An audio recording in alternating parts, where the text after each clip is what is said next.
Hello, and welcome back to the show. This week, the hot gossip is all about Hollywood crime, two of my favorite things to report on. So today, I'm going to run through everything that you missed in the last 2 weeks very quickly, but then we're hopping right into the Johnny Depp and Amber Heard trial, the A$AP Rocky arrest, the sentencing of Mac Miller's dealer, Nene Leakes suing Bravo, and the craziness that was Revolve Fest for the bulk of this episode. So grab your coffee, but be very careful because today, it's piping hot. Here's what you missed. Since it's been a minute since we last spoke, quite a few things have happened in relationship news. By now it's old news, but I'm still obligated to tell you that Jennifer Lopez and Ben Affleck are officially engaged for a second time since 2004.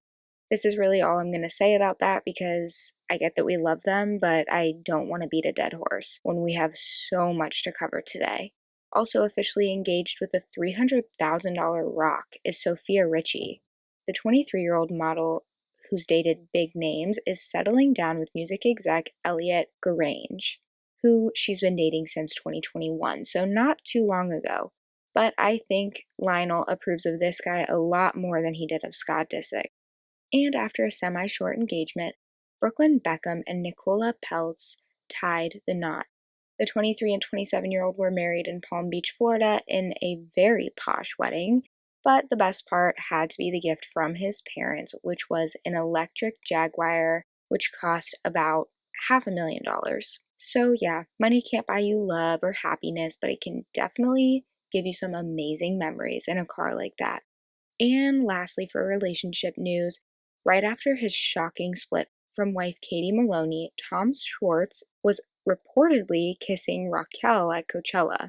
He denied this, and I do find it hard to believe because she is the ex-fiance of one of his really good friends, and she's best friends with his ex-wife. But who knows, because shit gets weird at Coachella. Branching off of relationships, there have been a few big headlines in the baby world. Of course, we know by now that our girl Britney Spears is officially pregnant with partner Sam. First, they thought it was a food baby since they were traveling on vacation, but this is major because it was a really big talking point when she went to court to fight her conservatorship. It was a jaw-dropping statement she made when she announced that she was not allowed to have children and being forced to have an IUD. So right when the conservatorship ended, she made many posts on social media about how badly she wanted another baby. And it makes sense because she's always talked about how badly she wants to be a mom or loves being a mom and that her kids are her main focus. So this is really exciting news for her. Also, Breaking Bad's Aaron Paul announced during an interview recently that he has appointed co-star and best friend Bryan Cranston to be the godfather of his new baby son.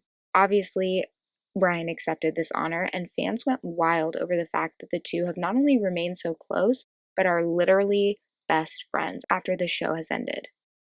And that's it for the quick headlines, but before we get into the wild stuff in the courts, I wanted to give an honorable mention to comedian Gilbert Gottfried, who passed away this week at 67 years old. His family has said that he was battling an undisclosed illness for a long time. You know him from his roles in Aladdin, Problem Child, and many, many more.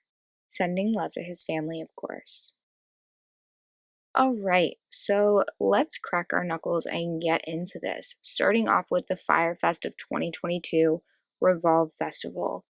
This is obviously not a crime, but was so shocking it had to be covered. For those who don't know, Revolve Fest is a yearly invite-only festival that is mostly influencers and micro-influencers or bloggers who attend before Coachella starts, meaning like they show up to Revolve Fest in the morning and then around 4 they head to Coachella. The festival is known for being prestigious and totally Instagrammable. Actually, that's the whole point of the event. It was created because the majority of Revolve's sales come from its influencer marketing. So they basically set up this event so that influencers can come in their clothing, get pictures, and promote them. And in exchange, they get a credit on the Revolve storefront, and this year they were promised VIP tickets to Coachella. So why, after all these years of it being successful, was it such a massive fail? Well, it starts with the transportation. The festival is in the middle of literally nowhere in the desert. The only way to get there is by shuttle bus, which this year they had very few of. And this led to many bloggers waiting in extreme heat for hours, with almost no shade, no food, no water. Coachella has all of these amenities, of course, but that's because they're a reputable event. They've done it for years, they know what people need. But since Revolve Fest is technically an unauthorized event, it can technically not affiliate itself with Coachella. They can't use any of Coachella's well-planned resources like shuttles or, any of that kind of stuff. But due to their marketing strategy, they've surpassed the actual Coachella fashion partners like H&M by more than 5 times their impressions on social media. And part of the reason is because they have performers and sponsors of their own. So for example, this year they had Jack Harlow and Post Malone. So influencers and bloggers want to attend and exhaust themselves to see these artists and be able to mingle with them. In summary, where they failed was extending way too many invitations to the extent that they couldn't provide amenities for the amount of people that were coming. And then everyone who was in attendance was an influencer who would take to social media and tell their large following about all of their complaints. Unfortunately, the way that the brand has been able to be profitable is the same marketing strategy that is now taking them down. I don't know that we'll see Revolve Fest in 2023. Moving on to a shorter case before we get into what's going on with Johnny Depp and Amber Heard, after being arrested for disorderly conduct and harassment in a karaoke bar a few weeks ago, actor Ezra Miller has been arrested again. This time it's a little more serious. The charge is suspicion of second-degree assault. All we know so far is that he was at a private party in Hawaii, he was asked to leave, and became very upset. He threw a chair which hit a young woman in the face and cut her. Not sure what's going on here, but I have a feeling this won't be the last of it. Also being aggressive as hell is Mike Tyson, who's going viral after a video of him leaning over a seat on a plane and punching a man has been circulating the internet. Basically, the man asked for a photo with Mike and then continued to harass him. I guess he just snapped, and though he knew he was being filmed, he just lost it. That's all we know about this one, but had to mention it.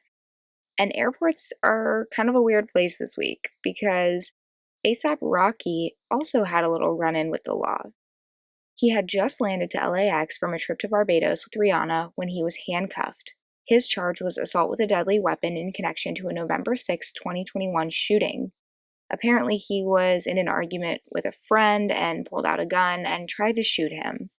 The man only had minor injuries. I believe the bullet just grazed his hand. But then he ran from the cops, which is not great, and it's now catching up with him. At the time of this recording, he's out on bail, but there likely will be a trial coming up. And speaking of lawsuits, former OG housewife of Atlanta, Nene Leakes, is suing Bravo and Andy Cohen for racist work environment. After 7 seasons, she's decided to sue, and according to the court documents, she says, quote, NBC, Bravo, and True foster a corporate and workplace culture in which racially insensitive and inappropriate behavior is tolerated, if not encouraged, unquote. It seems that this comes from a beef she had with a former housewife, Kim Zolciak-Biermann, who she says made some racist remarks, which were then ignored.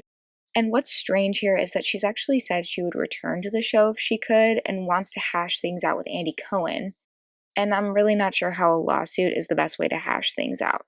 And you can take that from Johnny Depp and Amber Heard, who we're about to get into. So, as we know, after losing the court case to Amber Heard brought against him a while back, Johnny is now suing her for defamation over the Washington Post op-ed she wrote for $50 million. And so far, though it's slim, things are actually oddly looking in his favor. Not because he's the good guy, not because he did nothing wrong, but because a lot is being brought to light that was not disclosed in the first place, which is making her equally as guilty. Basically, the consensus is she was saying that he's an abuser, which isn't false, but she withheld the fact that she was also abusing him. So for those not following the case, I'm about to break down the main points so far. But I want to caveat and say I used a People article, which I've linked in my show notes, for a lot of this information.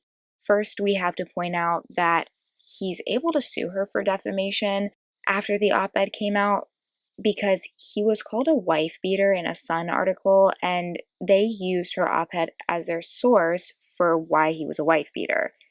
This led to him losing roles and being dropped by Warner Media, Initially, he did try to sue the Sun for what they wrote about him, but now he's suing her directly because that case was dismissed. One of the major points that shifted this case was when their marriage counselor took the stand and actually stated to the jury that the abuse between the couple was mutual and not one-sided on Johnny. As the trial continued, more on how this was a mutual issue came to light. Here are the most shocking takeaways. This time around, Amber is accusing him of more than one type of abuse. She's including physical, emotional, verbal, sexual, and psychological.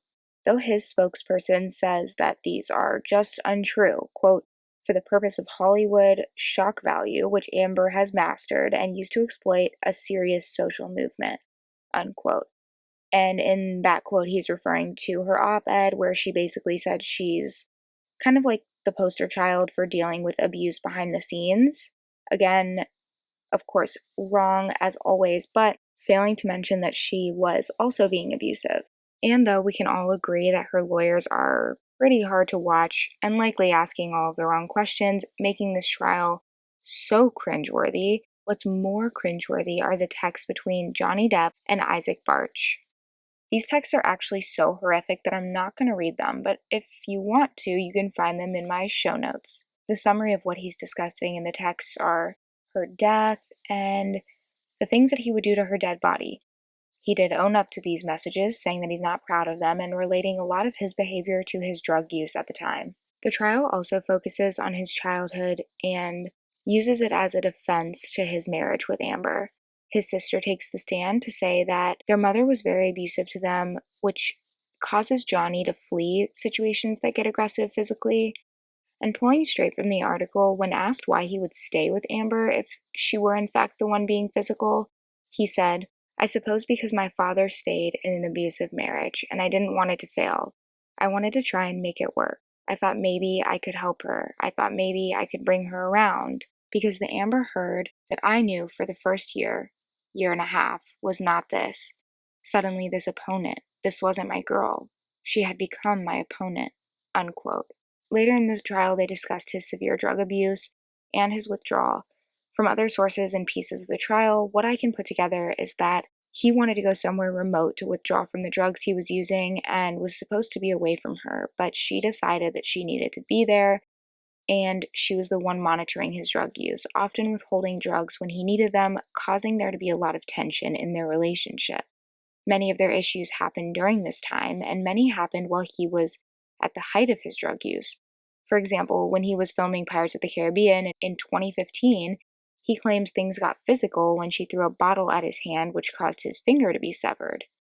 This was a shocking moment because photos of his hand were shown, which were gruesome, and that day he was taken to the hospital. There he told doctors that his hand was caught in a door, and then he told the court that he lied to the doctors to cover for her. Obviously, her team denies being involved in the mangling of Johnny's hand. And though there's evidence brought to the court of Depp being aggressive with his words and slamming cabinets and things like that, the only evidence of actual physical abuse thus far is Amber admitting on a recorded call to hitting Johnny in the face. Of course, this is going to continue so things can change and be brought to light. But the main takeaway from this trial, to me at least, is that they were doomed from the start. His kids didn't approve of the couple, they fought more than they got along and often lied to conceal abuse, and really what it comes down to is this $50 million that he's suing for.